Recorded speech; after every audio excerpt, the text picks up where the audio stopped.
Good morning everyone. मैं doctor Rajesh टोकरिया again मेरे इस प्यारे channel biology by doctor Rajesh में आपका हार्दिक स्वागत करता हूं। आई होप आप सभी बढ़िया होंगे और आपकी स्टडी जो है बहुत बेहतरीन तरीके से चल रही होगी। और जैसे ही आपको पता है कि हमने जो एक नए चैप्टर बायोटेक्नोलॉजी और इसके प्रिंसिपल के बारे में हम जो है एक नया चैप्टर स्टार्ट किया है और आपको वो समझ में आ भी रहा होगा और आप उसके अकॉर्डिंग जो है अपने नोट्स भी बना रहे होंगे।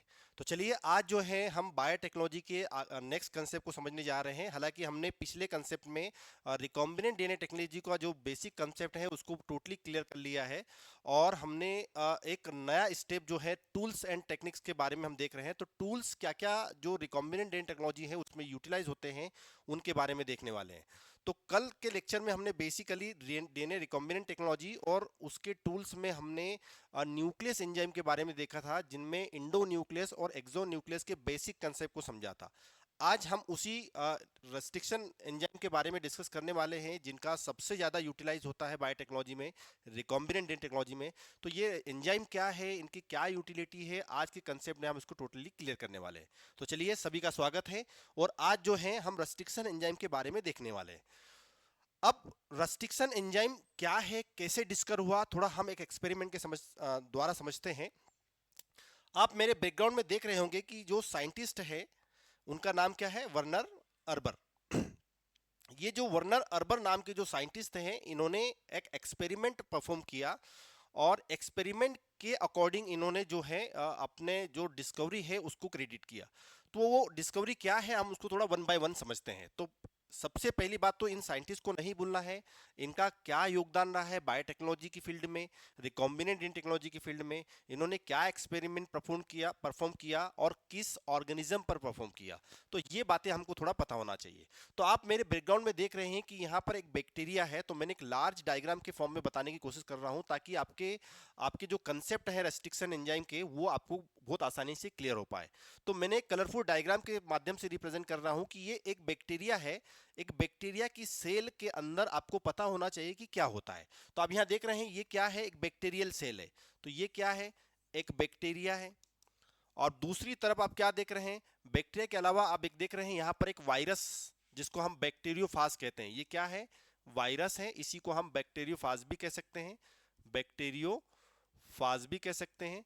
और ये क्या है, बैक्टीरिया पर इंफेक्शन करने वाला एक वायरस है।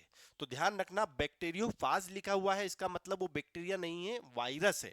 और ये बैक्टीरियोफाज एक वायरस है और ये क्या करता है, बैक्टीरिया के ऊपर इंफेक्शन करता है। अब ये इन्फेक्शन किस टाइप से करेगा और बैक्टीरिया की जो बॉडी स्ट्रक्चर है या मैं बोल सकता हूँ जो सिस्टम है, बैक्टीरिया का जो अपना इंटरनल सिस्टम है वो भी इस वायरस से क्या करेगा, अपने आप को प्रोटेक्ट करेगा।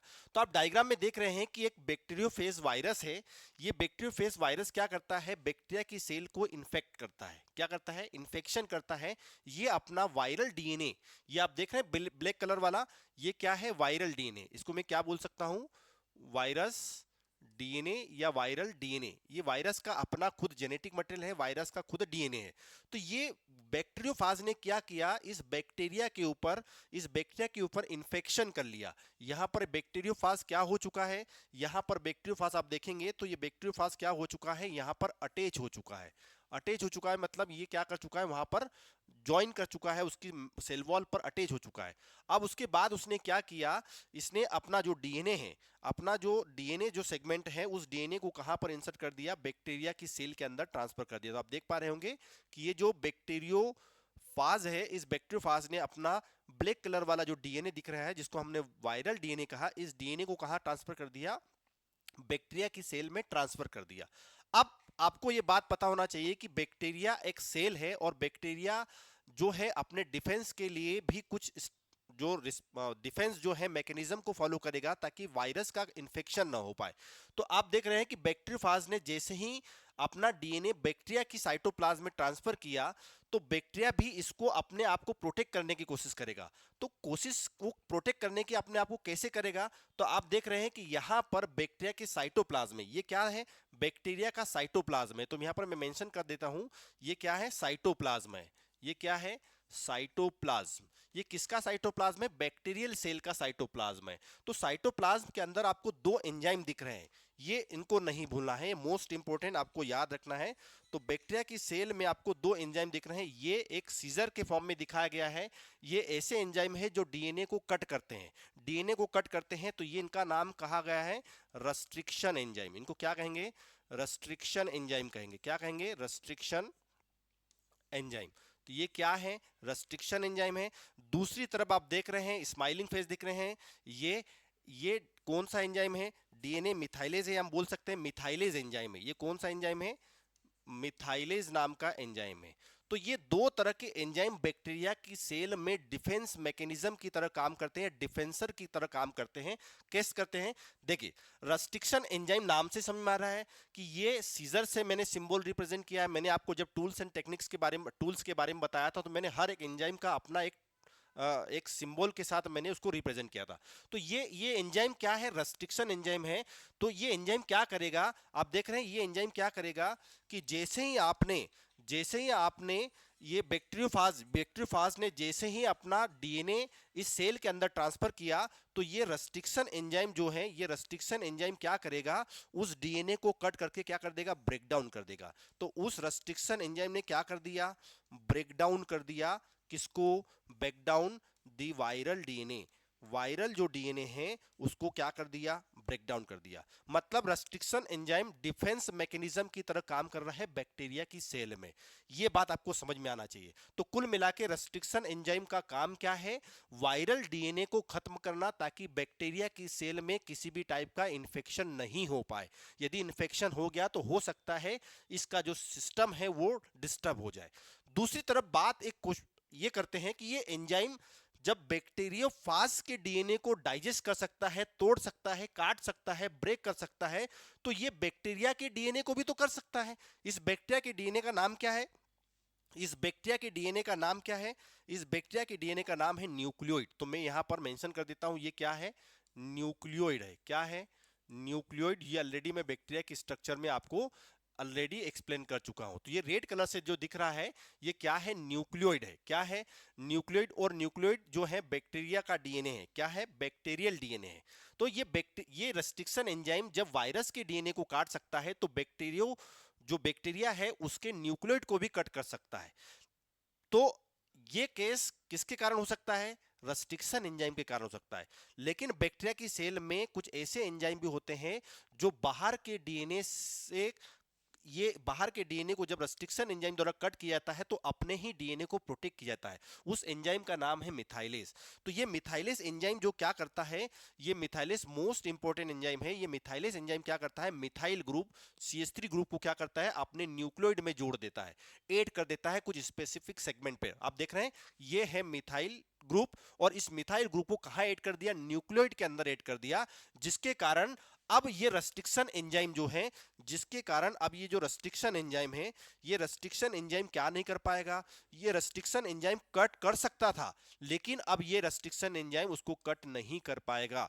तो इस तरह से रेस्ट्रिक्शन एंजाइम और मिथाइलेज एंजाइम क्या करते हैं? बैक्टीरिया की सेल में डिफेंस मैकेनिज्म की तरह वर्क करते हैं और बैक्टीरिया की सेल को वायरस के इन्फेक्शन से बचाते हैं। तो क्या आपको वर्नर अर्बर का जो एक्सपेरिमेंट है ये आपको क्लियर हुआ कि किस टाइप से इन्होंने एक बैक्टीरिया की सेल के अंदर डिफेंस मैकेनिज्म को आइडेंटिफाई किया, और दो मोस्ट इंपोर्टेंट जो कि बायोटेक्नोलॉजी की फील्ड में या रिकॉम्बिनेंट डीएनए टेक्नोलॉजी की फील्ड में जो मोस्ट इंपोर्टेंट यूटिलाइज होने वाले एंजाइम हैं, उनका यूटिलिटी बताई, उनका यूज बताया, उनका क्या आइडेंटिफिकेशन है।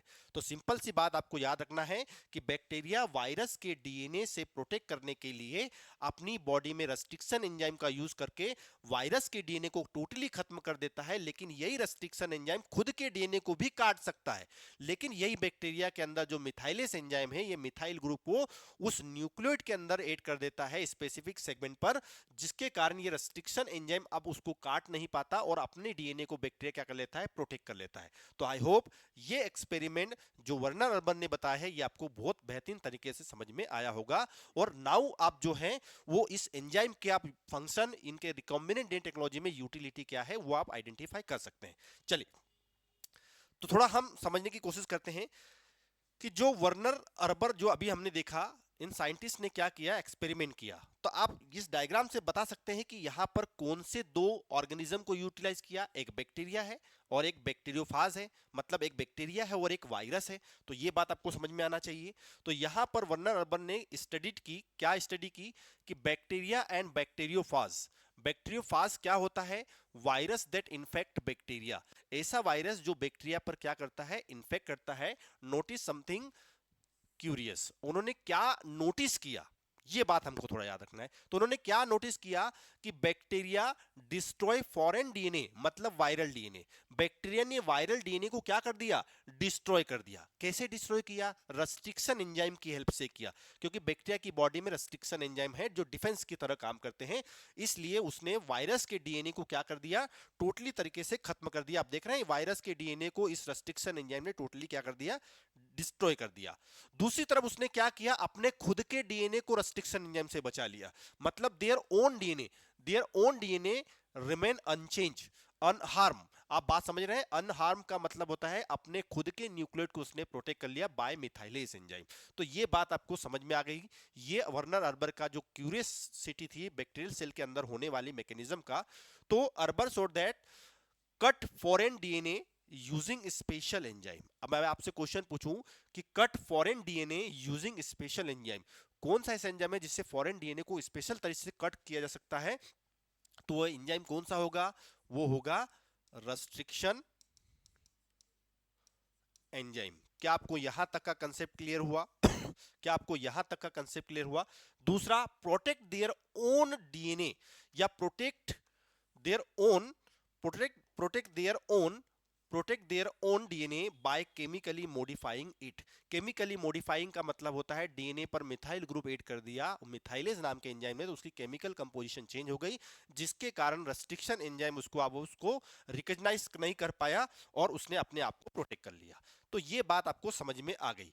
तो अब हम मोस्ट इंपोर्टेंट रेस्ट्रिक्शन एंजाइम के बारे में पढ़ने जा रहे हैं, जो कि एक तरह का इंडो न्यूक्लियस टाइप का एंजाइम है। इंडो नाम से समझ में आ रहा है, इंडो का मतलब होता है विद इन, जो डीएनए की सेगमेंट के अंदर कट करने वाला है। तो इंडो न्यूक्लियस क्या होता है, एक्सो न्यूक्लियस क्या है, ये ऑलरेडी हम पिछले लेक्चर में डिस्कस कर चुके हैं। इसको समझना है तो आपको बहुत अच्छे से पुराने जो लेक्चर है हमारे उसको डिस्कस जो किया है उसको आपको देखना पड़ेगा। तो चलिए, आपको यहां तक समझ में आ गया है, क्लियर है।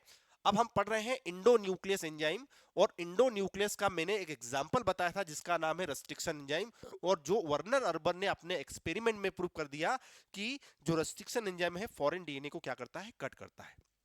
अब इसका नाम रेस्ट्रिक्शन क्यों है आपको समझ में आ गया होगा। चलिए थोड़ा हम इसको और अच्छे से क्लियरली जो है समझते हैं। देखिए, Indo nucleus means, Indo means with in, Indo nucleus का मतलब क्या होगा, विद इन, या मैं बोल सकता हूं इनसाइड, इनसाइड भी बोल सकता हूं। डीएनए जो है उसके इनसाइड में वो क्या करेगा, कट करेगा। तो न्यूक्लियस का मतलब क्या होगा, इंडो का मतलब समझ में आ गया, इंडो मतलब विद इन और इनसाइड, और न्यूक्लियस का मतलब होता है एंजाइम। ऐसा एंजाइम, न्यूक्लियस का मतलब, न्यूक्लियस का मतलब क्या होता है, enzyme, enzyme that cut nucleic acid, ये मैं ऑलरेडी आपको बता चुका हूं। ऐसा एंजाइम जो क्या करे, न्यूक्लिक एसिड को कट कर दे, ऐसे एंजाइम को हम क्या कहेंगे, न्यूक्लियो इंडो न्यूक्लियस एंजाइम कहेंगे, जो डीएनए के एक स्पेशल सेगमेंट को कट करे, विद इन अंदर जो डीएनए की स्ट्रक्चर है उसके अंदर कट करे, इसी को हम कहते हैं इंडो न्यूक्लियस। और इसका मोस्ट एग्जांपल है, most important example restriction Indo nucleus, जो आप नीट के पॉइंट से इसको 100% आईएमपी मान सकते हैं, क्योंकि हर साल यहां से क्वेश्चन जो है वो आता ही आता है। और यदि आप बायोटेक्नोलॉजी पढ़ रहे हो तो 100% यहां से क्वेश्चन रेस्ट्रिक्शन एंजाइम पर बनेगा। चलिए, रेस्ट्रिक्शन एंजाइम क्या है, एक तरह के इंडो न्यूक्लियस एंजाइम है। अब इनके नाम क्या है, इनके निकनेम क्या है, क्यों इनको अदर नाम से जो है कॉल किया जाता है। देखिए, मोस्ट इंपोर्टेंट, इन्हीं रेस्ट्रिक्शन एंजाइम को मॉलिक्यूलर सीजर का है या मॉलिक्यूलर नाइफ का है। मॉलिक्यूलर सीजर या मॉलिक्यूलर नाइफ कहने का मतलब क्या है बेटा, मॉलिक्यूलर नाइफ या मॉलिक्यूलर सीजर का मतलब होता है कि आप किसी डीएनए को कट कर रहे हो, और कट करने का काम क्या करेगा, कट करने का काम या तो सीजर करेगी या तो चाकू करेगा। आप घर में भी डेली यूज में आप सीजर या कोई ना कोई आइटम को कट करने के लिए नाइफ का यूज करते हैं, सीजर का यूज करते हैं। तो वैसे वैसे बायोटेक्नोलॉजी की फील्ड में यदि आपको डीएनए को कट करना है एक पर्टिकुलर जगह से, तो आपको रेस्ट्रिक्शन एंजाइम का ही यूज करना पड़ेगा। ये आप अच्छी तरीके से समझ गए होंगे। चलिए, तो ऐसा एंजाइम जो न्यूक्लिक एसिड को कट करे, ऐसे एंजाइम को हम मॉलिक्यूलर सीजर कहते हैं, या मॉलिक्यूलर नाइफ भी कह सकते हैं, या इन्हीं को न्यूक्लियस भी कह सकते हैं। और क्या कह सकते हैं?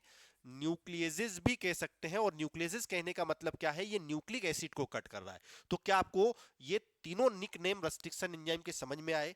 क्या आपको जो रेस्ट्रिक्शन एंजाइम का जो नोमेनक्लेचर है, नाम क्यों दिया गया है, ये आपको समझ में आया? तो चलिए अब थोड़ा देखते हैं कि रेस्ट्रिक्शन इंडोन्यूक्लियस एंजाइम है क्या। रेस्ट्रिक्शन इंडोन्यूक्लियस जो एंजाइम है are enzyme, restriction endonuclease are enzyme which cut specific DNA, are the molecular scissor हम बोल सकते हैं। Restriction nuclease are the molecular scissor that cut DNA. वो क्या करेगा? मॉलिक्यूलर सीजर है, रेस्ट्रिक्शन एंजाइम मॉलिक्यूलर सीजर है, या आप नाइफ भी बोल सकते हो। और ये क्या करेगा? कट करेगा। किसको कट करेगा? Cut DNA. अब डीएनए में किसको कट करेगा? तो हमने molecular basis of inheritance already study किया हुआ है। मॉलिक्यूलर बेसिस ऑफ इनहेरिटेंस में आपने फॉस्फोडाइस्टर बॉन्ड के बारे में सुना होगा। तो ये क्या कट करता है? फॉस्फो डाई फॉस्फो, मैं इसको phospho di ester bond, phosphodiester जो बोन होता है उसको कट करता है। कौन? फास्फोडाइस्टर बोन को कट करने वाला एकमात्र कौन सा एंजाइम है? वो है रेस्ट्रिक्शन एंजाइम। और ये रेस्ट्रिक्शन एंजाइम डीएनए में फास्फोडाइस्टर बोन को कट करेगा। लेकिन क्वेश्चन ये है कि कहां से करेगा? क्या पूरे डीएनए को कट करेगा? तो नहीं, ये किसी एक स्पेशल जगह पर, स्पेसिफिक पॉइंट पर, स्पेसिफिक सीक्वेंस पर कट करता है। तो मैं यह लिख सकता हूं कि restriction enzyme are the molecular scissor that cut DNA और cut phosphodiester bone at specific DNA sequence. Specific DNA sequence. बात आपको समझ में आ रही है? ये रेस्ट्रिक्शन एंजाइम ऐसे एंजाइम होते हैं जो डीएनए की सीक्वेंस को क्या करते हैं? कट करते हैं। लेकिन ये किसी पर्टिकुलर डीएनए की सीक्वेंस को ही कट कर सकते हैं। उन्हीं को हम क्या कहते हैं? रेस्ट्रिक्शन एंजाइम कहते हैं।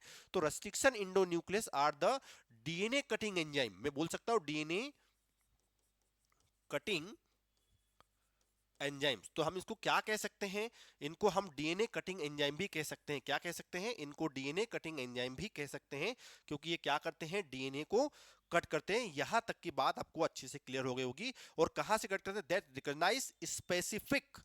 स्पेसिफिक का मतलब क्या होता है? एक विशिष्ट जगह से, स्पेसिफिक सीक्वेंस इन डीएनए। ध्यान रखना बेटा, मोस्ट इंपोर्टेंट है।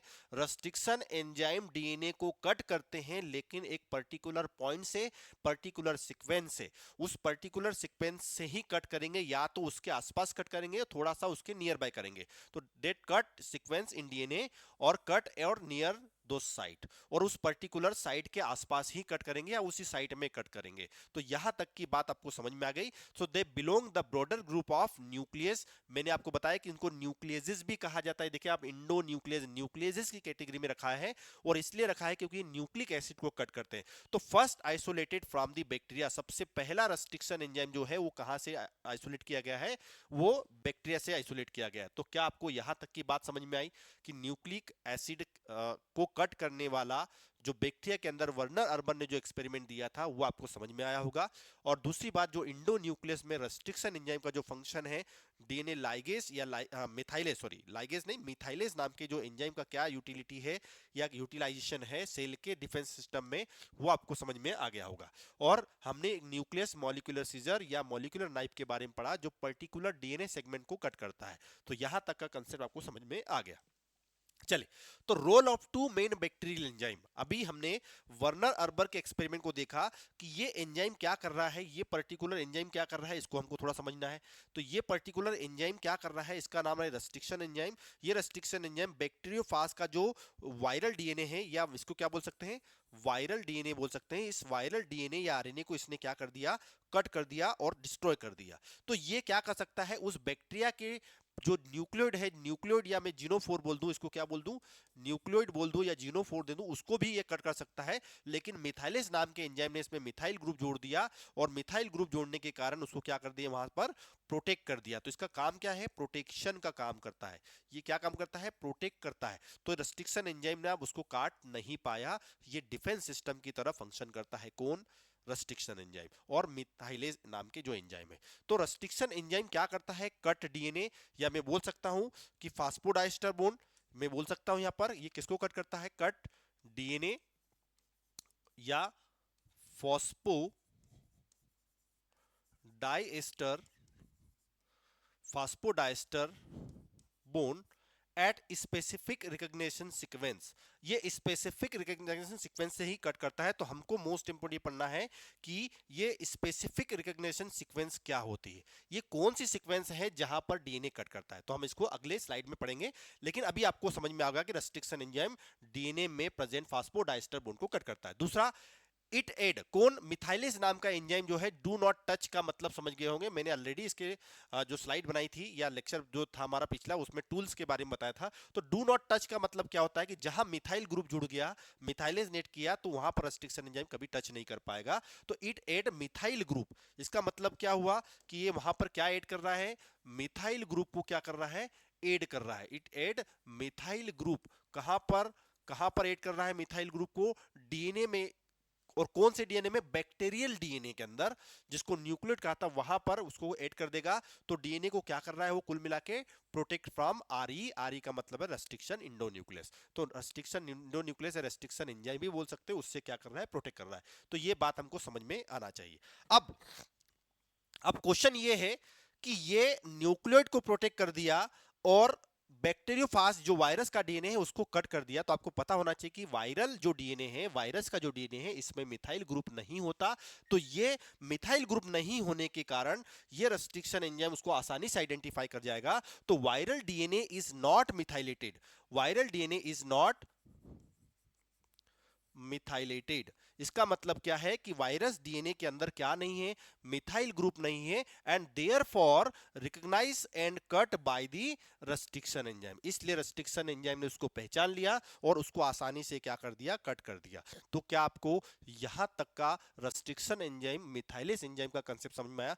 हम सबसे ज्यादा फोकस कर रहे हैं इसी टॉपिक पर, क्योंकि रेस्ट्रिक्शन एंजाइम और मिथाइलेज एंजाइम बायोटेक्नोलॉजी में सबसे पहले ऐसी डिस्कवरी है डिफेंस सिस्टम के फॉर्म में, जो रिकॉम्बिनेंट डीएनए टेक्नोलॉजी की जो प्रोसेस है उसको आइडेंटिफाई करने में, उसकी जो प्रोसेस है उसको अंडरस्टैंड करने में हमको बहुत ज्यादा जो है बेनिफिट मिलता है, और हम बायोटेक्नोलॉजी को जो है अच्छे से समझ पाते हैं। चलिए आगे बढ़े। बायोटेक्नोलॉजी मैंने ऑलरेडी आपको बता दिया है कि बायोटेक्नोलॉजी जो सब्जेक्ट है बेटा, आपके फ्यूचर के लिए भी, जॉब प्रोस्पेक्ट के लिए भी बहुत ज़्यादा इंपॉर्टेंट है। क्योंकि आजकल जो है बायोटेक्नोलॉजी प्रोडक्ट जो है कहीं ना कहीं हम यूज़ कर रहे हैं, जो हमारी डेली लाइफ से है। यदि आप बायोटेक्नोलॉजी को समझ गए हैं तो नीट के हिसाब से भी बहुत बेस्ट है। और यदि आप नीट के अलावा भी आप कोई अपना फ्यूचर सेट करना चाहते हैं, कोई रिसर्च में, या कोई आप चाहते हैं कि आप इंडस्ट्रियल लेवल पर कुछ ग्रोथ करना चाहते हैं, तो वहाँ पर भी कर सकते हैं। और वहीं पर जो है इन इन जो टूल्स है इनका यूटिलिटी होती है या इनका यूटिलाइजेशन होता है रिसर्च में, तो आप इनको भी परफॉर्म ले सकते हैं या परफॉर्म कर सकते हैं। तो चलिए अब बात करते हैं, why are they called restriction enzyme. अब इनको रेस्ट्रिक्शन एंजाइम क्यों कहा जाता है, तो देखिए बेटा, मैंने आपको अभी डायग्राम से क्या बताया कि ये रेस्ट्रिक्शन एंजाइम वायरस के डीएनए को भी कट कर सकता है और बैक्टीरिया के डीएनए को भी कट कर सकता है। तो रेस्ट्रिक्ट का मतलब क्या है, रेस्ट्रिक्ट का मतलब ये है कि ये रेस्ट्रिक्ट कर रहा है वायरस के डीएनए को इन्फेक्शन करने से। यदि ये मिथाइलेज नहीं होता तो ये इसको भी कट कर सकता था। तो ये कुल मिला के बाहर के पार्टिकल को, फॉरेन डीएनए को ये क्या कर रहा है, फॉरेन डीएनए की एंट्री से हमको मतलब बैक्टीरिया के सेल को प्रोटेक्ट कर रहा है। तो मतलब रेस्ट्रिक्ट का मतलब आप समझ गए होंगे कि रेस्ट्रिक्ट मतलब रेस्ट्रिक्शन कर रहा है। ये रेस्ट्रिक्ट कर रहा है कि सबकी एंट्री यहाँ पर अलाउ नहीं है, यदि आ गए तो आपको काट दिया जाएगा, तोड़ दिया जाएगा, ब्रेक कर दिया जाएगा। तो यहां तक का कंसेप्ट आपको समझ में आ गया। चलिए, तो bacteria use restriction enzyme. Bacteria कैसे रेस्ट्रिक्शन एंजाइम यूज कर रहा है? As a defence system. ये डिफेंस सिस्टम की तरह काम कर रहा है, ये बात आपको पता होना चाहिए कि बैक्टीरिया डिफेंस सिस्टम की तरह क्या कर रहा है, उसका यूज कर रहा है। तो क्या आपको यहां तक की बात समझ में आई? डिफेंस सिस्टम की तरह यूज कर रहा है। चलिए, दे रस्ट्रिक्ट, यहां पर इसका मतलब क्या हुआ? रस्ट्रिक्ट। रस्ट्रिक्ट का मतलब होता है कटना या कट कर देना, ब्रेक कर देना। Growth of invading bacteriophage DNA, जो वायरस का डीएनए है उसको टोटली तरह से कट कर देना ताकि बैक्टीरिया के अंदर कोई इंफेक्शन ना हो। यह बात आपको समझ में आ गई। तो रेस्ट्रिक्शन एंजाइम का काम क्या होता है? वायरस पार्टिकल के डीएनए को क्या करना? खत्म करना, ब्रेक डाउन करना। चलिए, दूसरा है methylase enzyme. Methylase is an enzyme that add methyl group. ये ऑलरेडी मैं बता चुका हूं।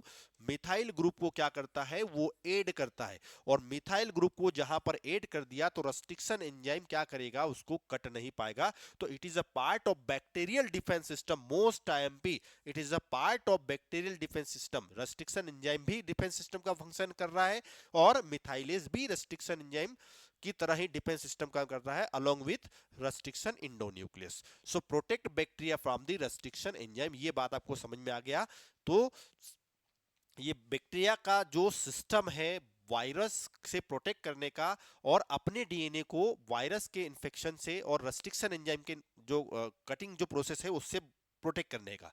तो यहां तक का क्लियर जो कंसेप्ट है वो हो गया होगा। अब ऐसे कोई एंजाइम है जो अभी तक डिस्कवर कर लिए गए हैं? कोई एंजाइम है जो रेस्ट्रिक्शन एंजाइम है, उनका कोई एग्जांपल हो? तो most common use restriction enzyme in rDNA technology. RDNA technology जब भी पढ़ेंगे तो कुछ कॉमन एंजाइम्स हैं जिनके नाम आपको बार बार यूज आएंगे। चलिए, तो रेस्ट्रिक्शन एंजाइम में सबसे पहला रेस्ट्रिक्शन एंजाइम का नाम है इको आर1। इको आर1 और दूसरा नाम है हिंड थर्ड। अब ये इको आर1 और हिंड थर्ड क्या है, इसको हम अगले जो है स्लाइड में अच्छे से क्लियर करेंगे। लेकिन आपको यदि एग्जांपल में पूछा जाए कि रेस्ट्रिक्शन एंजाइम का एग्जांपल बताइए जो मोस्ट कॉमनली यूज होता है, इको आर1। अब इसका नाम इको आर1 क्या है वो हम नोमेनक्लेचर में समझेंगे। लेकिन इको आर1 एक एंजाइम है, रेस्ट्रिक्शन एंजाइम है, मॉलिक्यूलर सीजर है। इस मॉलिक्यूलर सीजर को सबसे पहले कहां से आइसोलेट किया गया है? ई कोलाई नाम के बैक्टीरिया से आइसोलेट किया है। इस्चेरिया जो कोलाई बैक्टीरिया है उससे आइडेंटिफाई किया गया है। तो ये बात आपको समझ में आना चाहिए। तो यहां पर इको का मतलब ई मतलब इस्चेरिया और सीओ का मतलब होता है कोलाई। और वैसे वैसे हिंड थर्ड जो होता है isolated from Haemophilus. Haemophilus influenzae जो बैक्टीरिया होता है, हीमोफिलस इन्फ्लुएंजा जो होता है उससे डिस्कवर किया गया। तो एच का मतलब हीमोफिलस और आई एन मतलब इन्फ्लुएंजी जो बैक्टीरिया है इसके स्पीसीज जो है आइडेंटिफाई किया गया। तो मोस्ट कॉमन बैक्टीरिया है जो बायोटेक्नोलॉजी में आपको यूटिलाइज होना है, इनका यूज ज्यादा होना है। चलिए, अब बात करते हैं रेस्ट्रिक्शन एंजाइम की डिस्कवरी। तो जैसे हमने अभी वर्नर अर्बर का जो एक्सपेरिमेंट जो है वो समझा है और किस तरह से डीएनए की डिस्कवरी रेस्ट्रिक्शन एंजाइम और मिथाइलेस एंजाइम एक डिफेंस सिस्टम की तरह काम कर रहा है। तो वैसे वैसे कई साइंटिस्ट हैं जिन्होंने अपने अपने जो एक्सप्लेनेशन जो है रिप्रेजेंट करे।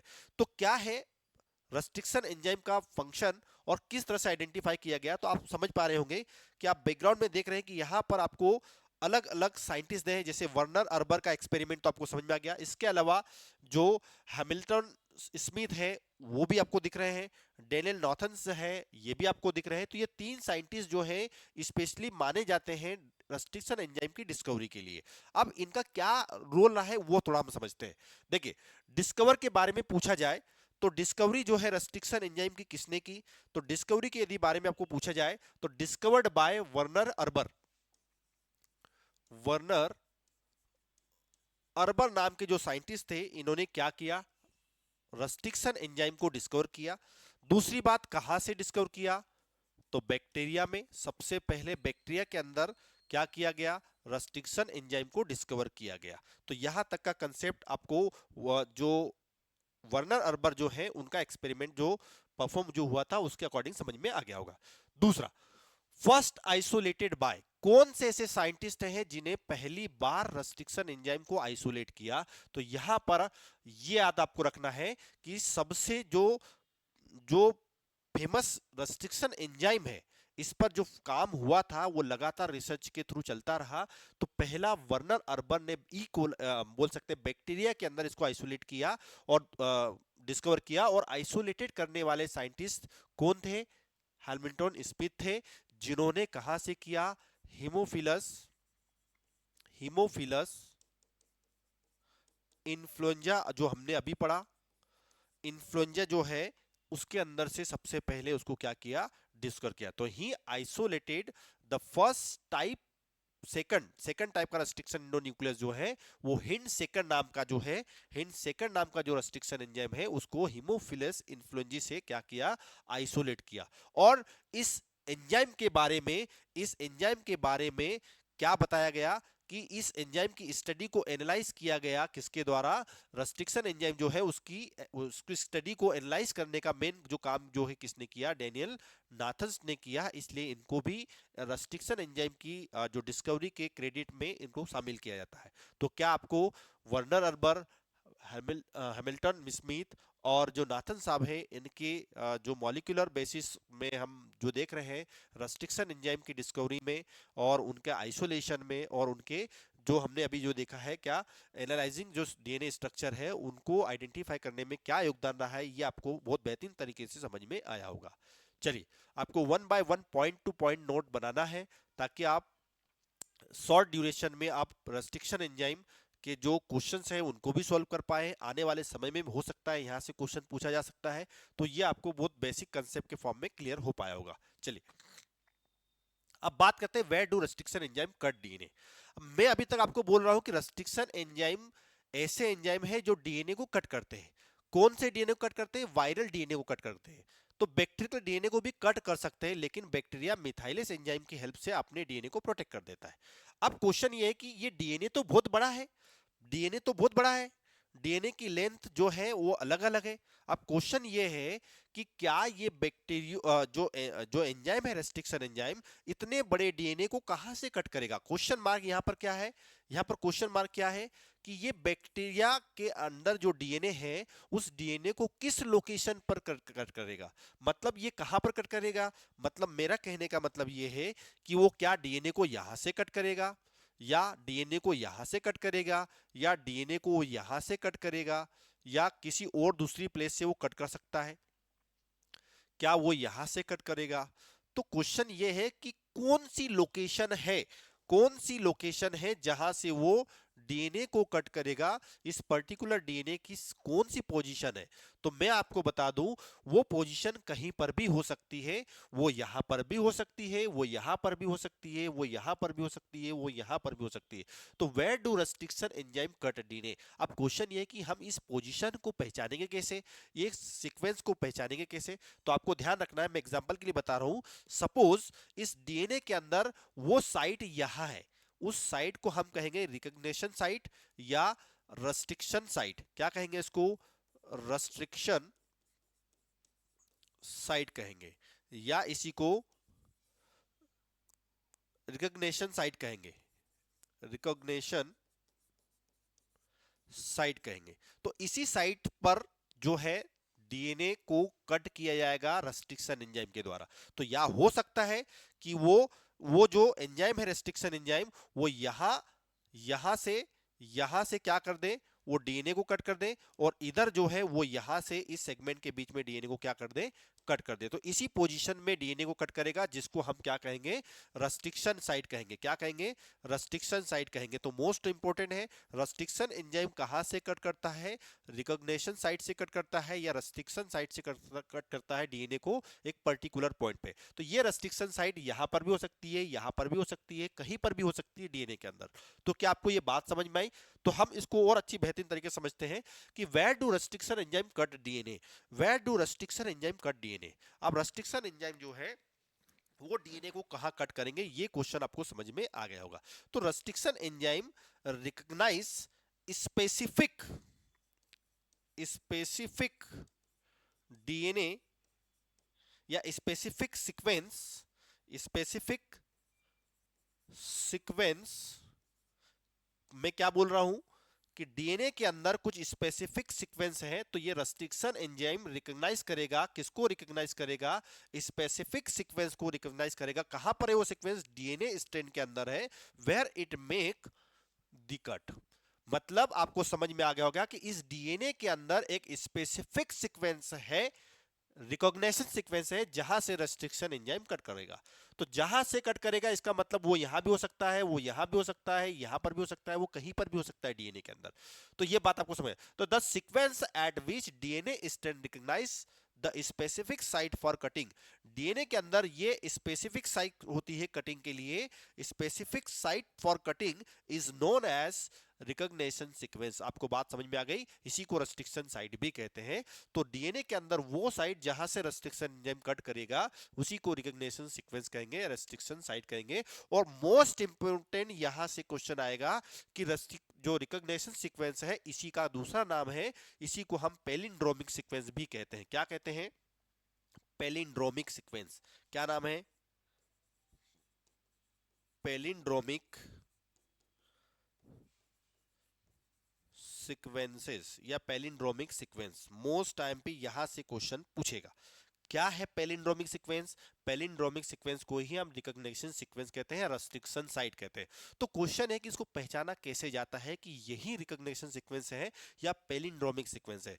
बेटा मैं आपको बता दूं कि यहां कंफ्यूजन नहीं होना है, क्योंकि रिकॉग्निशन सीक्वेंस बोले, रेस्ट्रिक्शन साइट बोले या पैलिंड्रोमिक सीक्वेंस बोले, इन्हीं तीन सीक्वेंस का नाम सेम है। इन्हीं को एक ही नाम से आप कोई भी नाम आप चूज कर सकते हैं, बुला सकते हैं। तो ये बात आपको समझ में आ गई। अब ये पैलिंड्रोमिक सीक्वेंस क्या है, इसका क्यों इतना ज्यादा इंपॉर्टेंस है, रेस्ट्रिक्शन एंजाइम यहीं से कट करता है, ये इसका क्या टारगेट है, क्या इनकी सीक्वेंस है, इनको थोड़ा हम समझते हैं। चलिए, तो आप देख रहे हैं कि पैलिंड्रोमिक सीक्वेंस, जिसको हमने रेस्ट्रिक्शन साइट भी कहा है, रिकॉग्निशन सीक्वेंस भी कहा है, तो पैलिंड्रोमिक सीक्वेंस जो है वो सीक्वेंस क्या है? पैलिंड्रोमिक सीक्वेंस आर दो sequences in which sequence read same in the forward direction. अब ये फॉरवर्ड का मतलब क्या हुआ? फॉरवर्ड डायरेक्शन और बैकवर्ड डायरेक्शन। यहां पर फॉरवर्ड और बैकवर्ड डायरेक्शन, बैकवर्ड डायरेक्शन, तो ये मोस्ट इंपोर्टेंट है, आपको याद रखना है। मोस्ट इंपोर्टेंट क्या है कि पैलिंड्रोमिक सीक्वेंस वो सीक्वेंस होती है जिसको आगे से पढ़ो तो भी उसका मीनिंग सेम होगा, और उसको बैक साइड पीछे से पढ़ते जाओगे तो भी उसका मीनिंग सेम होगा। यहां एग्जांपल में आप देख रहे हैं मलयालम। मलयालम में आप देखेंगे कि इस डायरेक्शन में यदि आप रीड करते हुए जा रहे हैं, किधर की डायरेक्शन में? यदि आप इस डायरेक्शन में रीड करते हुए जा रहे हैं, किधर? मलयालम में आप जा रहे हैं इधर से इधर। यदि आप इधर से किधर जा रहे हैं, यदि सपोज माने कि ये डीएनए का 5 डेज एंड है और ये 3 डेज एंड है, तो इस डायरेक्शन में आपको मलयालम, समझ रहे हैं? ये मलयालम को आप जब रीड करेंगे 5 डेज से 3 डेज डायरेक्शन में, और इसको यदि आप इस डायरेक्शन में रीड कर रहे हैं, किधर से? 3 डेज टू 5 डेज, तो भी मलयालम यूज हो रहा है। तो आप देख रहे हैं दोनों का मीनिंग सेम है, 5 डेज इधर हो गया, 3 डेज इधर हो गया। यदि आप दूसरा एग्जांपल ले, चाहे नितिन को देख लो, इधर से पढ़ोगे फॉरवर्ड तो नितिन, और बैकवर्ड पढ़ोगे तो नितिन। इसका मतलब क्या है कि ऐसी सीक्वेंस जिसका फॉरवर्ड डायरेक्शन में जाओ या बैकवर्ड डायरेक्शन में आओ, दोनों का मीनिंग सेम होगा। क्या आपको ये कंसेप्ट समझ में आया? क्या आपको पैलिंड्रोमिक सीक्वेंस समझ में आई? पैलिंड्रोमिक सीक्वेंस ऐसी सीक्वेंस है जिसमें फॉरवर्ड फॉरवर्ड और बैकवर्ड दोनों की तरफ आने पर क्या होगा? सेम मीनिंग होगा। तो वैसे ये मैंने एग्जाम्पल के तौर पे बताया है कि आप लेफ्ट टू राइट जाएं या राइट टू लेफ्ट जाएं, दोनों में आपको सीक्वेंस जो है सेम मिलेगा। तो यहां पर स्पेलिंग देख सकते हैं मलयालम की या नितिन की, NITIN, ये आप किधर जा रहे हैं? लेफ्ट टू राइट जा रहे हैं, और फिर राइट टू लेफ्ट जा रहे हैं तो भी NITNI। नितिन का मतलब होगा नितिन, मतलब लेफ्ट टू राइट जाए या राइट टू लेफ्ट जाए, दोनों में उसका मीनिंग सेम होगा। तो ऐसी सीक्वेंस को ही हम पैलिंड्रोमिक सीक्वेंस कहते हैं। तो डीएनए के अंदर वो पैलिंड्रोमिक सीक्वेंस कई तरह की हो सकती है। मैंने एग्जाम्पल के लिए बताया है, आप देख रहे हैं 5 डेज डायरेक्शन में आपको दिखने को मिल रहा है GAATTC, GAATTC, ये है 5 to 3 में। लेकिन इधर से 5 to 3 में जाएंगे, मैंने अभी को आपको कौन सी डायरेक्शन बताया है, इस डायरेक्शन बताया। अब मैं इस डायरेक्शन में बताऊं तो यहां पर आप देखिए G था, तो अब इधर से G आएगा, GAATTC। क्या आपको समझ में आ रहा है? यहां पर 5 to 3 में जाएंगे तो GAATTC, और इधर से जाएंगे GAATTC। तो इसी को हम क्या कहेंगे? इसी को हम कहेंगे पैलिंड्रोमिक सीक्वेंस, जिसका सीधा डायरेक्शन में पढ़े तो भी मीनिंग एक ही है, बैकवर्ड डायरेक्शन में तो पढ़े तो भी मीनिंग सेम है। तो क्या आपको पैलिंड्रोमिक सीक्वेंस का मतलब समझ में आया? क्या आपको पैलिंड्रोमिक सीक्वेंस का मतलब आया कि रेस्ट्रिक्शन एंजाइम कहां से कट करेगा? रिकॉग्नाइज सीक्वेंस से कट करेगा, रेस्ट्रिक्शन साइट से कट करेगा, या पैलिंड्रोमिक सीक्वेंस से कट करेगा? और पैलिंड्रोमिक सीक्वेंस का मतलब होता है आगे से पढ़ोगे तो भी मीनिंग सेम होगा, पीछे से पढ़ोगे तो भी मीनिंग सेम होगा। इसका मतलब बैकवर्ड पढ़ो या फॉरवर्ड पढ़ो, दोनों का मीनिंग क्या होगा? सेम होगा। तो ये बात आपको समझ में आना चाहिए। ये बहुत ज्यादा बेस पेयर लॉन्ग नहीं होती, 4 to 8 बेस पेयर लॉन्ग होती है। ज्यादा कोई बहुत बड़ी सीक्वेंस नहीं होती, ये केवल डीएनए में इतनी ही बड़ी सीक्वेंस होती है जिस पर रेस्ट्रिक्शन एंजाइम क्या करता है? कट करता है। चलिए, अब रेस्ट्रिक्शन एंजाइम के बारे में आपको समझ में आ गया। रेस्ट्रिक्शन एंजाइम पैलिंड्रोमिक सीक्वेंस से कट करता है। ये palindromic sequence forward backward direction में सेम होती है। ये डीएनए में कहीं पर भी प्रेजेंट होती है, जहां प्रेजेंट होगी वहीं से एंजाइम कट करेगा, किसी दूसरी जगह से कट नहीं कर सकता। तो ये बात आपको समझ में आ गई। अब क्वेश्चन ये है कि रेस्ट्रिक्शन एंजाइम कितनी तरह से कट कर सकता है? तो आप देख रहे हैं रेस्ट्रिक्शन एंजाइम जो है काटता है डीएनए को, क्या करता है? क्लीव करता है। क्लीव का मतलब कहता है क्लीवेज, क्लीवेज करता है, कट करता है। क्लीवेज का मतलब क्या हो गया? कट करता है। तो कितने तरह से कट करता है? दो तरह से एंड बनाता है, एक स्टिकी एंड और एक होता है ब्लंट एंड। स्टिकी एंड का मतलब होता है, स्टिकी एंड का मतलब होता है ऐसा एंड कट करना ताकि एक डीएनए पर दूसरे डीएनए को आसानी से क्या कर दिया जाए? चिपका दिया जाए, या उसको आसानी से बाइंड करवा दिया जाए। मतलब मेरा कहने का मतलब है कि ऐसा कट प्रोवाइड करना, ऐसा एंड प्रोवाइड करना, कट प्रोवाइड करना, ताकि एक डीएनए के ऊपर दूसरे डीएनए को आसानी से क्या कर दिया जाए? चिपका दिया जाए। तो ये बात आपको समझ में आ गई होगी। दूसरा एंड जो आप देख रहे हैं ब्लंट एंड है, जिसको आसानी से चिपकाना थोड़ा मुश्किल होता है। तो आप देख रहे हैं यहां पर ये ब्लंट एंड है, और ब्लंट एंड में आप देख रहे हैं 3 नाइट्रोजन। मैंने आपको आपको अभी पैलिंड्रोमिक सीक्वेंस का बताया था, तो हम उसको एग्जांपल ले लेते हैं। यहां पर देखिए, यहां पर सपोज जी रहा होगा, तो जी के बाद से इन्होंने क्या कर दिया? उसको कट कर दिया।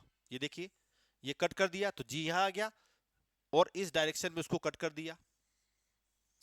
तो एक डीएनए का सेगमेंट ये हो गया, और इधर से जी वाले को काट दिया, और इस टाइप से उसके ऊपर अलग से स्टैंड बना दिया, ताकि ये एक दूसरे के ऊपर क्या हो जाए? आसानी से चिपक जाए। मतलब आप देख रहे हैं हैंगिंग स्ट्रक्चर प्रोवाइड कर रहा है कि इस प्लेटफॉर्म के ऊपर, इस प्लेटफॉर्म के ऊपर आप देख रहे हैं यहां पर ये जो प्लेटफॉर्म दिख रहा है, इस प्लेटफॉर्म के ऊपर क्या होगा? आसानी से वो क्या हो जाएगा? इस प्लेटफॉर्म के ऊपर आसानी से क्या हो जाएगा? यहां पर आप देख रहे हैं इस प्लेटफॉर्म के ऊपर आसानी से क्या हो जाएगा? वो चिपक सकता है। तो ये इस प्लेटफॉर्म के ऊपर आसानी से क्या हो जाएगा? चिपक जाएगा। तो यहां तक की बात जो है आपको बहुत बेहतरीन तरीके से समझ में आ गई होगी। तो इसका काम क्या है? इस प्लेटफॉर्म के ऊपर, इस प्लेटफॉर्म के ऊपर, इस प्लेटफॉर्म के ऊपर इस एंजाइम, इस डीएनए स्ट्रैंड का क्या हो जाए? आसानी से क्या हो जाए? अटैचमेंट हो जाए। इसीलिए इसको कहते हैं स्टिकी एंड। स्टिकी एंड मतलब जिसमें ज्यादा तरीके से मजबूती हो, अच्छी तरीके से डीएनए पैकेजिंग हो जाए। दूसरी तरफ आप देख रहे हैं ये GAA है, तो इधर TTC है, और इधर GAA है तो TTC है। तो इसके बीच में से क्या कर दिया गया है?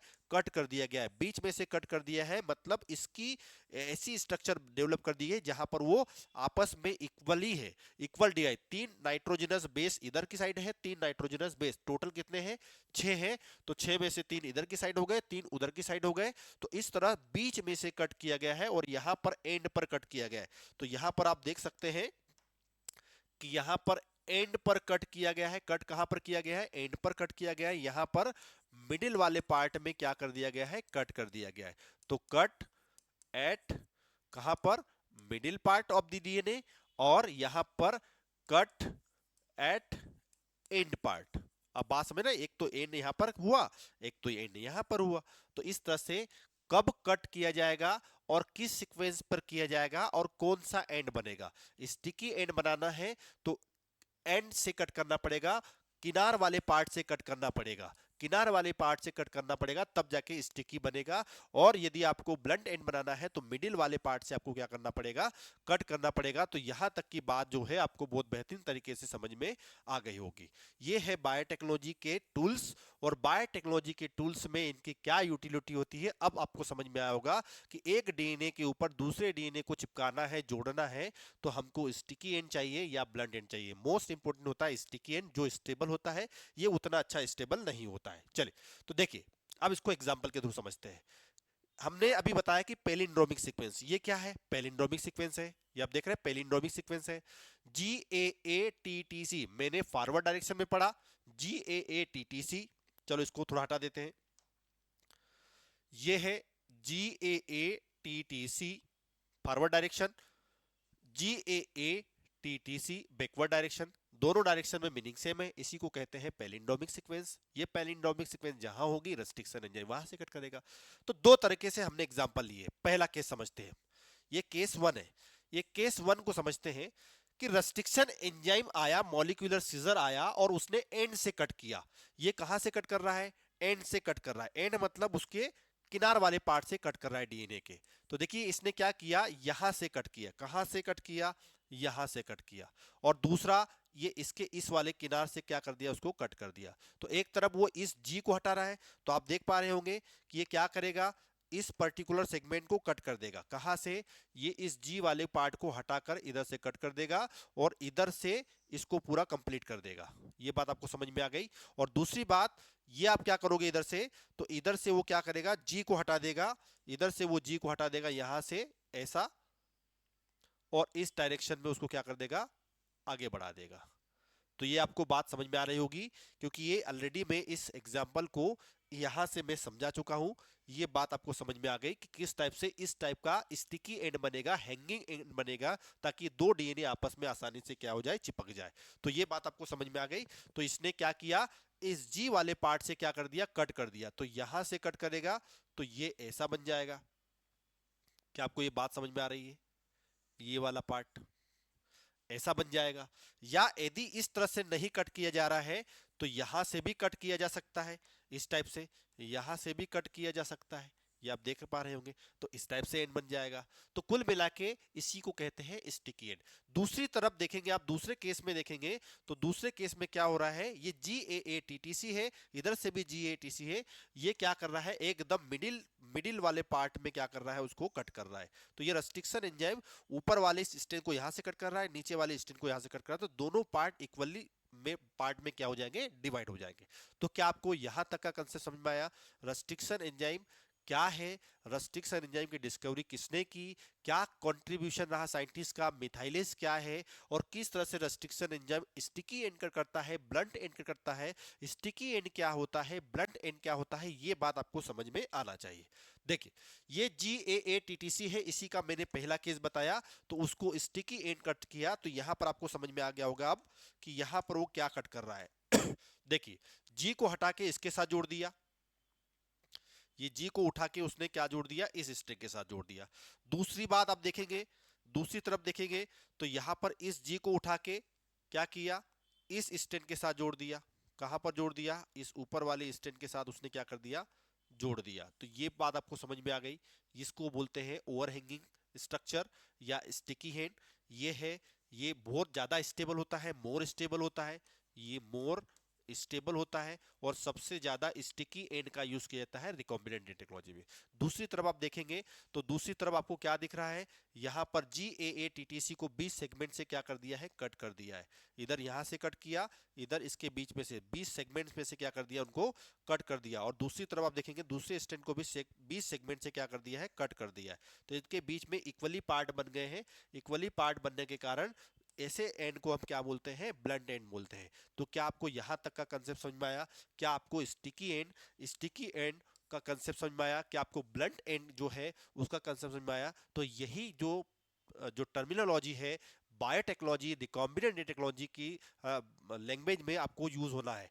तो ये जो क्या है, इनके क्या रोल है, यहां से क्वेश्चन जो है मोस्ट इंपोर्टेंट तरीके से पूछा जाता है। चलिए जो हमने अभी तक डिस्कस किया है उसी को थोड़ा हम समझते हैं। तो restriction enzyme cut the DNA strand, cut the DNA strand slightly away from the centre. मैंने अभी आपको बताया स्टिकी एंड तभी बनेगा जब आप उसको एंड से कट करेंगे, किनार वाले पार्ट से कट करेंगे। बीच में से कट करेंगे तो वो तो ब्लंट एंड बन जाएगा। हमको यदि स्टिकी एंड बनाना है, हैंगिंग वाला यदि एंड बनाना है, तो एंड से कट करना पड़ेगा। तो cut the DNA slightly away from the centre, centre से कट नहीं करना, सेंटर से कट कर दिया तो ब्लंट एंड बन गया, सेंटर से नहीं कट कर। Creating a single stranded, creating a single strand unpaired basis, जिसको हम बोलते हैं over hanging single strand ends. क्या आपको ये बात समझ में आ रही है? देखिए ये ओवर हैंगिंग है, ये over hanging single strand over hanging जो स्ट्रक्चर बनी है, इसी को हम क्या कहते हैं? स्टिकी एंड कहते हैं। Also known as a sticky end, या आप इसको कोहेसिव एंड भी कह सकते हैं, जो मोस्ट इंपॉर्टेंट है। रिकॉम्बिनेंट डीएनए टेक्नोलॉजी में सबसे ज्यादा यूजफुल स्ट्रक्चर है। एग्जांपल के लिए कौन से ऐसे एंजाइम है जो ऐसा कट कर करते हैं, तो ये आपको याद रखना है। कौन से ऐसे एंजाइम है जो स्टिकी एंड करते हैं, तो मैंने आपको अभी एग्जांपल बताया था ऐसे रेस्ट्रिक्शन एंजाइम का जो सबसे ज्यादा यूज होता है, वो है इको आर1। तो इको आर1, हिंड थर्ड जो अभी मैंने बताया था, बाम H1, BAM H1 बोल सकते हैं आप, सॉल A1, ये चार ऐसे एंजाइम है। इसके अलावा भी एंजाइम है, ये मोस्टली यूजेबल रिकॉम्बिनेंट टेक्नोलॉजी में यूज होने वाले एंजाइम है, एनसीईआरटी के पॉइंट के वाले एंजाइम है। ये एंजाइम पर क्वेश्चन पूछा जा सकता है कि कौन सा एंजाइम है जो स्टिकी एंड करता है। देखिए दूसरी तरफ बात करते हैं हम, दूसरी तरफ बात करते हैं हम किसकी? Restriction enzyme that produce blunt and. Cut DNA straight across the broth straight, वो बीच में से कट कर रहा है, स्ट्रेट कट कर रहा है, बीच में से कट कर रहा है। तो आप डायग्राम देखिए, ये एकदम बीच स्ट्रेट पॉइंट से कट कर रहा है, तो इसलिए क्या कहेंगे? इसको ब्लंट एंड कहेंगे। Result even end double strand end with no overhanging. यहां पर ओवरहैंगिंग इसलिए नहीं बन रहा है क्योंकि यहां पर बीच में से कट किया जा रहा है, और यदि बीच में से कट किया गया तो ओवरहैंगिंग वाला पार्ट नहीं रहेगा। So as a result ligating blunt end is less efficient. इनको जोड़ना बहुत मुश्किल होता है, इनको जोड़ भी दिया तो ये आसानी से निकल जाएंगे, लेकिन जो स्टिकी एंड है इनको रिमूव करना इतना आसान नहीं है। तो ये बात आपको समझ में आ गई। तो sticky ends and require higher concentration of DNA ligase. यदि आपको जोड़ना है तो आपको बहुत ज्यादा डीएनए लाइगेज एंजाइम की जरूरत पड़ेगी, जबकि यहां पर बहुत कम डीएनए लाइगेज नाम के एंजाइम की रिक्वायरमेंट होगी।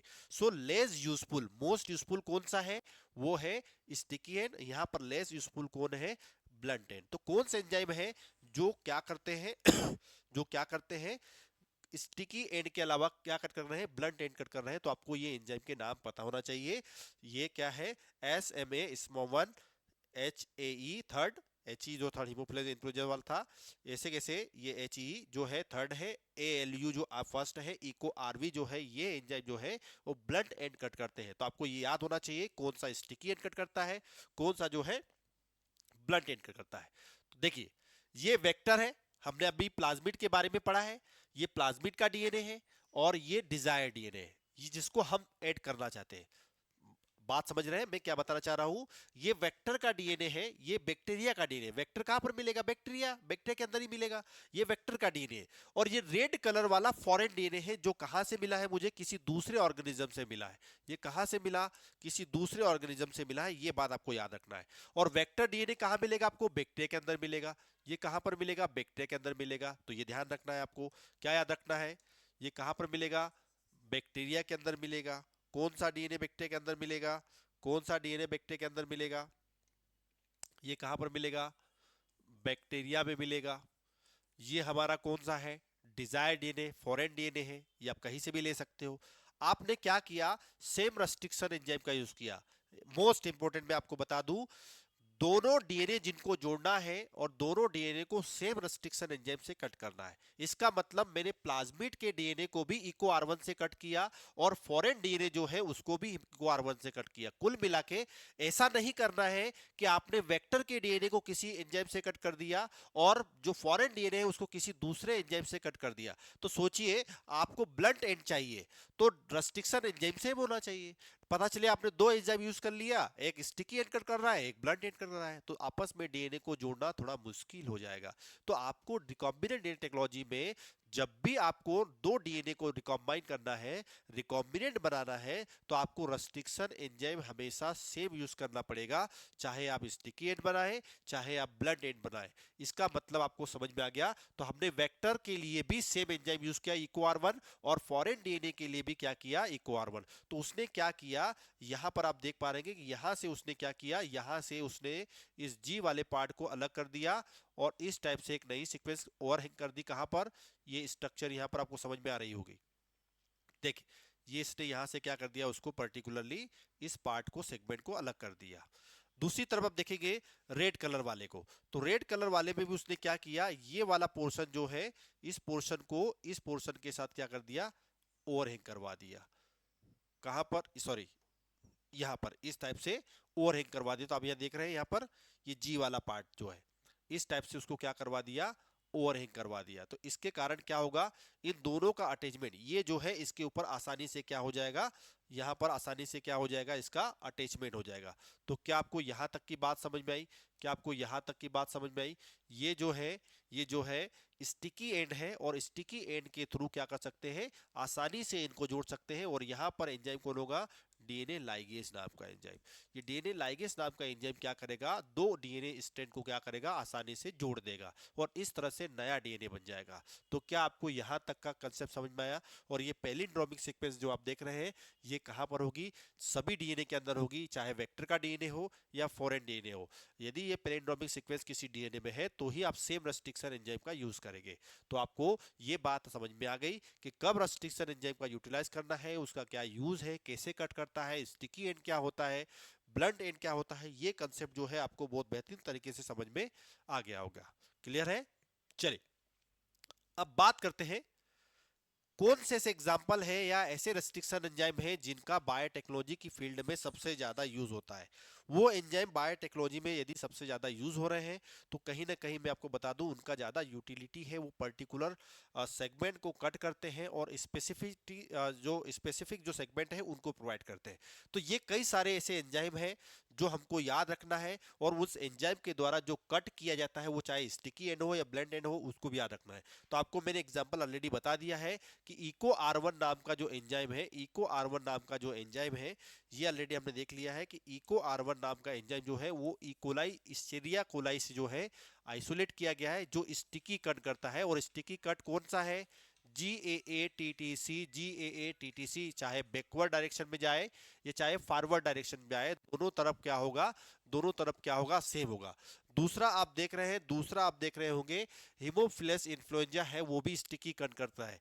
ऐसे कैसे आप देख रहे हैं, यहाँ पर ये हिंट थर्ड है, ये भी क्या करता है, हीमोफिलस इन्फ्लुएंजा बैक्टीरिया से आइसोलेट किया गया, वो भी क्या कट करता है, स्टिकी। लेकिन देखना, इको R1 की जो रिकॉग्निशन सीक्वेंस है, पैलिंड्रोमिक सीक्वेंस है, वो क्या है, GAA-TTC है। आप देख रहे हैं, ये क्या है, GAA-TTC है। इधर से जाएंगे, GAA-TTC है।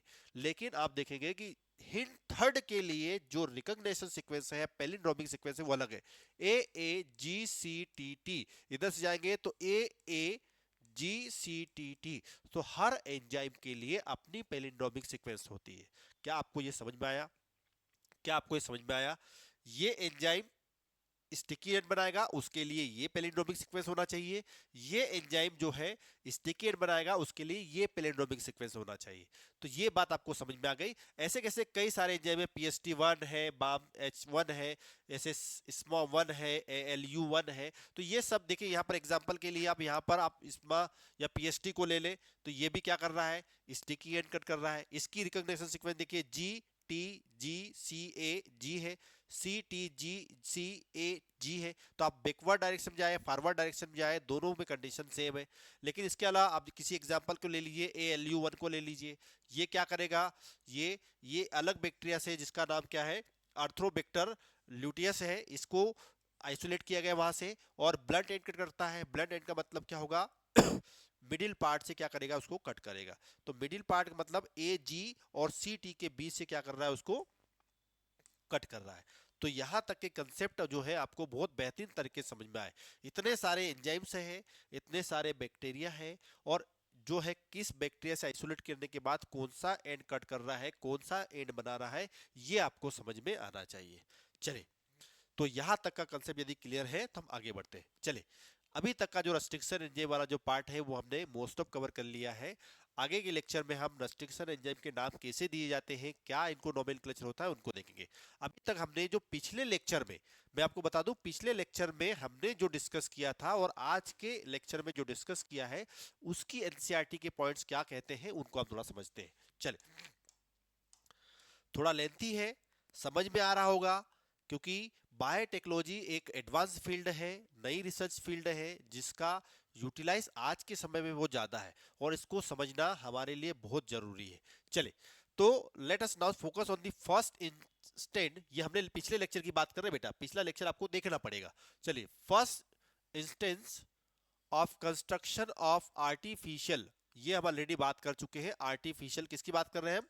आर्टिफिशियल प्लाज्मिड की बात कर रहे हैं, artificial recombinant DNA molecule, recombinant plasmid की बात कर रहे हैं। और इसका कंस्ट्रक्शन हमने ऑलरेडी देख लिया है। फर्स्ट रिकॉम्बिनेंट जो है वो जो कैसे बनाया गया था, डीएनए के अंदर इमर्ज कर दिया possibility of the linking of gene encoding antibiotic.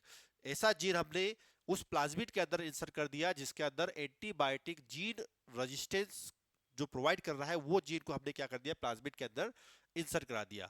किसके अंदर? एक नेटिव प्लाज्मिड के अंदर, एक बैक्टीरिया के प्लाज्मिड के अंदर। उस बैक्टीरिया के अंदर प्लाज्मिड जो होता है उसके अंदर हमने इंसर्ट किया। उसका कारण क्या है?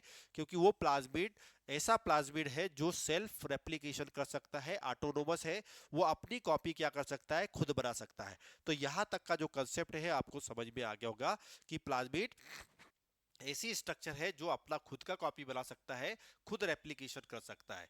चलिए, नेटिव का मतलब उस बैक्टीरिया का जिससे आइसोलेट किया गया। तो आपने देखा होगा कि साल्मोनेला टाइफीब्यूरियम जो था वहां से उसको क्या किया गया था, आइसोलेट किया गया था और उसी में क्या कर दिया, एंटीबायोटिक रेजिस्टेंस जिसको क्या कर दिया, इंसर्ट कर दिया गया और फर्स्ट टाइप का रिकॉम्बिनेंट डीएनए बनाया गया था, जिसको किसने बनाया था? मोस्ट आईएमपी स्टेनले कोहन ने बनाया था और हर्बर्ट बॉयर नाम के साइंटिस्ट ने रिप्रेजेंट किया था। तो यहां तक का कंसेप्ट जो है वो आपको समझ में आ गया होगा। इन 1972 में isolated the antibiotic resistance gene by cutting out the piece of DNA from the plasmid which was responsible for the conferring the antibiotic resistance gene. The cutting of the DNA at a specific location because become the possible within the discovery of this so called molecular scissor. मैंने आपको बताया कि उन्हीं के जो Werner harbour का जो experiment था वहां से फिर मॉलिक्यूलर सीजर के बारे में पता चला। इस तरह से हम स्पेसिफिक डीएनए सेगमेंट को क्या कर सकते हैं, कट कर सकते हैं। लेकिन आपको स्टेनले कोहन और बायर साहब का जो एक्सपेरिमेंट था वो समझ में आया होगा और उसी के बेस पर जो है इस तरह से हमने मॉलिक्यूलर सीजर का यूज करते हुए क्या किया, स्पेसिफिक सेगमेंट को कट किया। तो रेस्ट्रिक्शन एंजाइम के बारे में आपको समझ में आ गया होगा, ऐसा एंजाइम जो cut piece of DNA was, ये रेस्ट्रिक्शन एंजाइम क्या करता है, कट करता है। और लिंकिंग करना है, लिंक करना है, तो मैंने आपको किसके बारे में बताया था, इसको आसानी से जोड़ सकते हैं डीएनए लाइगेज की हेल्प से। तो plasmid DNA act as a vector. हम ये प्लाज्मिड डीएनए का यूज क्या कर रहे हैं, प्लाज्मिड डीएनए में किसी दूसरे डीएनए को इंसर्ट कर रहे हैं। इसका मतलब ये है कि प्लाज्मिड का डीएनए एज अ वेक्टर काम करेगा, वेहिकल काम करेगा। तो ये बात का आप समझ में आ गई होगी कि ये क्या काम करता है, transfer the piece of DNA attach to it. यदि इसके साथ किसी डीएनए को जोड़ दिया जाए तो आसानी से वो क्या कर सकता है, ट्रांसफर कर सकता है। ट्रांसफर कर सकता है मतलब कैसे? आपने देखा होगा कि मलेरिया जो बीमारी होती है उसको फैलाने का काम कौन करते हैं, मॉस्किटो करते हैं। तो मॉस्किटो क्या काम कर रहा है, खुद बीमारी नहीं कर रहा है, वो बीमारी को फैलाने का काम कर रहा है। तो इसका मतलब मॉस्किटो क्या करता है, पैरासाइट को ट्रांसफर करता है, act as a insect vector for the transfer of malaria parasite. Malaria के पैरासाइट बीमारी करते हैं लेकिन मच्छर नहीं। मच्छर तो केवल पैरासाइट को ट्रांसफर करने का काम करते हैं टू ह्यूमन बॉडी। ये बात आपको समझ में आ गई। तो वैसे वैसे प्लाज्मिड जो होता है can use as a vector to delivery an alien piece. Alien का मतलब होता है डिजायर पीस को ट्रांसफर करना है, एलियन पीस को ट्रांसफर करना है। तो एज अ वेक्टर के फॉर्म में किसको यूटिलाइज किया जाता है, प्लाज्मिड को यूज किया जाता है। ये बात आपको समझ में आ गई। और कहां पर उसको ट्रांसफर करना है, होस्ट ऑर्गेनिज्म के अंदर। ये बात हम ऑलरेडी समझ में आए। Linking the antibiotic, linking the antibiotic resistance gene. यदि आपने प्लाज्मिड में एंटीबायोटिक रेजिस्टेंस को क्या कर दिया है, जोड़ दिया है, antibiotic resistance gene with the plasmid vector become possible with the enzyme DNA ligase, और ligase एंजाइम के हेल्प से ही जोड़ पाएंगे। तो ligase एंजाइम क्या है उसको हम नेक्स्ट लेक्चर में देखेंगे, लेकिन अभी आज हमने रेस्ट्रिक्शन एंजाइम के बारे में देख लिया है। डीएनए लाइगेस एंजाइम की हेल्प से आप क्या कर सकते हैं, उनको जोड़ सकते हैं। अभी कैसे जोड़ेंगे हम इसको नेक्स्ट कंसेप्ट में समझेंगे।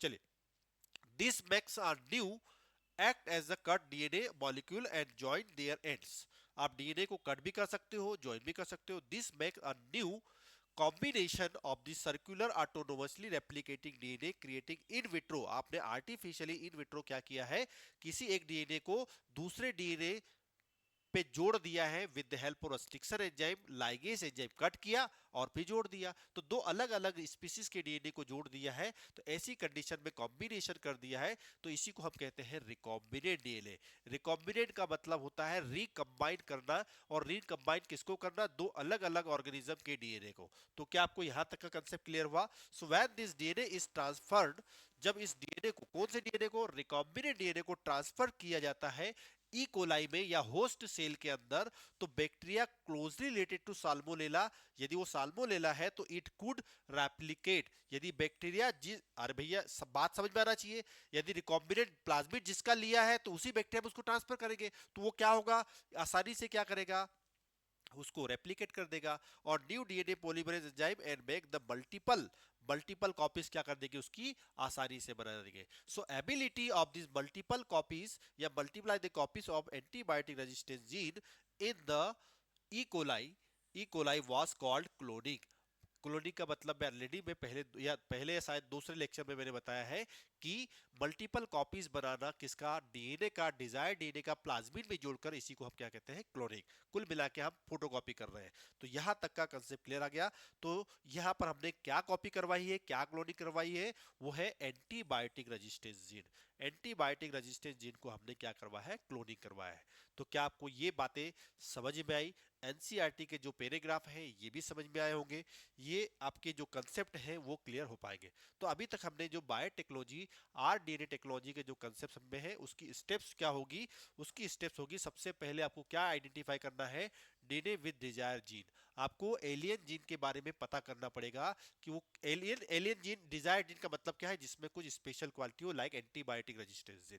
ये बात को समझ में आ गई होगी। अब उस जीन को आप क्या करोगे, इंट्रोड्यूस करवाओगे, आइडेंटिफाई करवाओगे किसके अंदर, होस्ट के अंदर। So introduction of the desire identify DNA into the host, plasmid में जोड़ोगे, प्लाज्मिड में जोड़ के उसको कहां ट्रांसफर करवा दोगे, होस्ट के अंदर।